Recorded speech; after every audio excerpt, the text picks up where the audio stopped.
சில கனவுகள் ஒரே நாளில் நனவாகாது. சில உயரங்கள் ஒரே ஓட்டத்தில் அடைய முடியாது.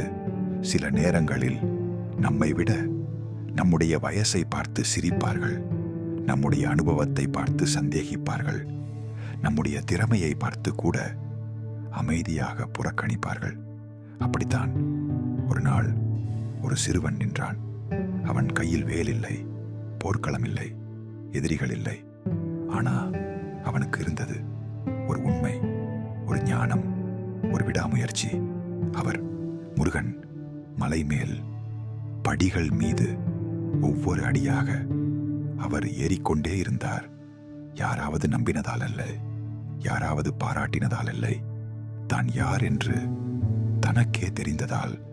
உலகம் இன்னும் பார்க்காத உயரத்தில் அவர் நின்றபோது ஒரு அதிசயம் நடந்தது.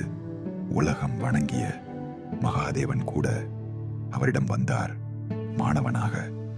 அந்த நாள் மகன் தந்தைக்கு குருவானார்.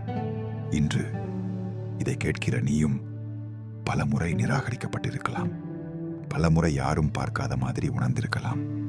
ஆனால் முருகன் இன்று உனக்கு சொல்கிறாரு, உன்னை யாரும் கவனிக்கவில்லைன்னு நிற்காதே, நீ ஏறிக்கொண்டே இரு. ஒரு நாள் உன்னை சந்தேகித்தவர்களே உன்னிடம் கற்றுக்கொள்ள வருவார்கள். நினைவில் வை, விடாமுயற்சி வெற்றியை மட்டும் தராது, மரியாதையையும் தரும்.